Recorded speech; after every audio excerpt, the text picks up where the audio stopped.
Le goût du poison. Ces quelques données trouvent leur apothéose dans la qualité de l'alimentation.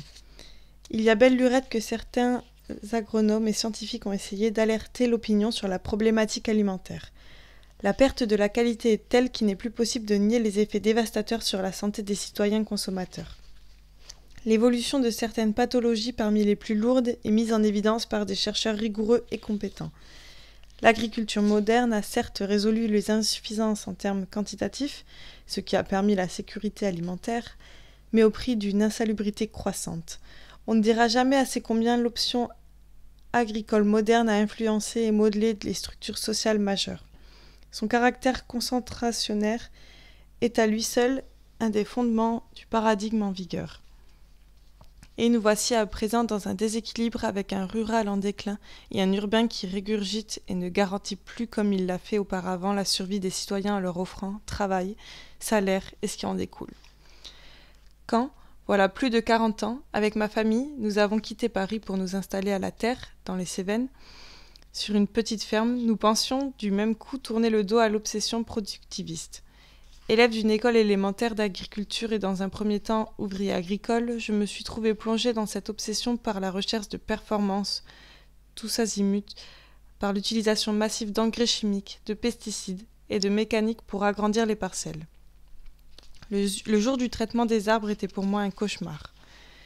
Nous utilisions des substances chimiques, dont certaines avaient été responsables de nombreux décès dans la région. Je me souviens encore de cette petite fiole à la toxicité foudroyante, avec son de tête de mort sur fond rouge. Nous devions d'ailleurs porter des masques pour nous en protéger.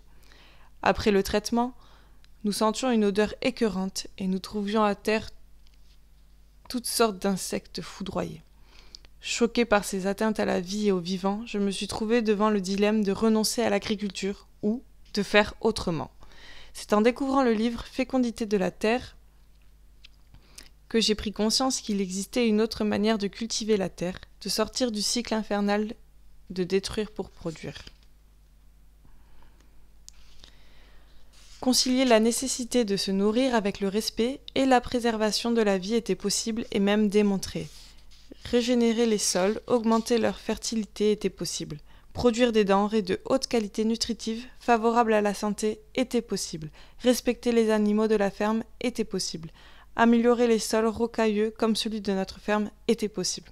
Alors s'ouvrit pour moi une magnifique aventure. Je deviens agroécologiste, en même temps qu'écologiste soucieux de ce merveilleux phénomène appelé la vie. L'agroécologie pourrait prendre une place prépondérante. De par sa dénomination, elle réunit deux nécessités, se nourrir et préserver la vie. D'une façon générale, l'agriculture écologique est une alternative et un antidote à l'agrochimie. Elle nous remet en présence des phénomènes qui entretiennent la vie depuis les origines. C'est la nécessité de ne pas les transgresser qui a inspiré les fondateurs de l'agriculture écologique.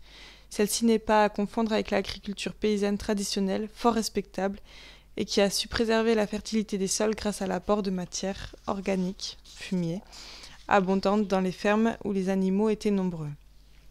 L'agriculture écologique a tiré parti des connaissances scientifiques et agronomiques modernes en pédologie, microbiologie, énergie, etc. Contrairement à l'agrochimie, l'agroécologie repose sur un constat qui détermine toute la problématique. Le sol est un organisme vivant à part entière et non un substrat neutre destiné à recevoir des engrais de synthèse.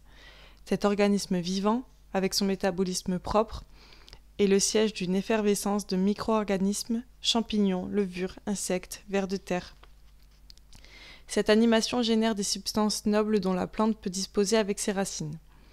La plante, ancrée dans le sol, s'épanouit dans l'air et reçoit l'énergie solaire et bien d'autres énergies plus subtiles.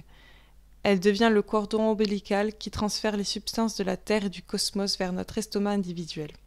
Ainsi, sommes-nous inclus dans l'ordre où la terre, le végétal, l'animal et l'humain sont reliés et liés aux autres éléments que sont l'eau, l'air, la chaleur, la lumière. C'est dans cet ordre vital que nous sommes inclus.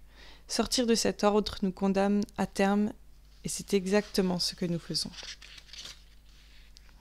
Certaines personnes, au fait de mon engagement inconditionnel pour l'écologie et l'humanisme, me demandent si je suis pessimiste ou optimiste pour l'avenir, si je ne suis pas parfois découragée.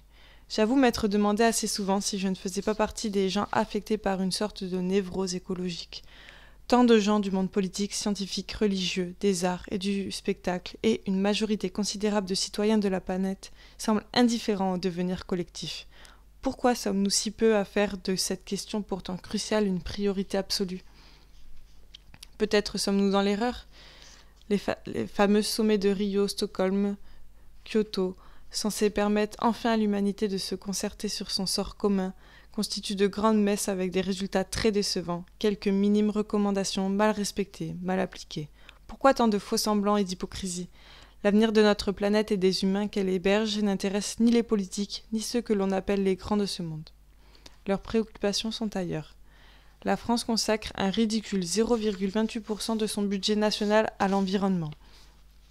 Chaque jour, des exactions aggravent l'état de la biosphère. Une idéologie boulimique épuise les ressources et produit inégalités, souffrances et tragédies sociales. Face à ces problèmes, on nous dit qu'il y a de plus en plus de prise de conscience, comme s'il s'agissait d'une connexion électrique.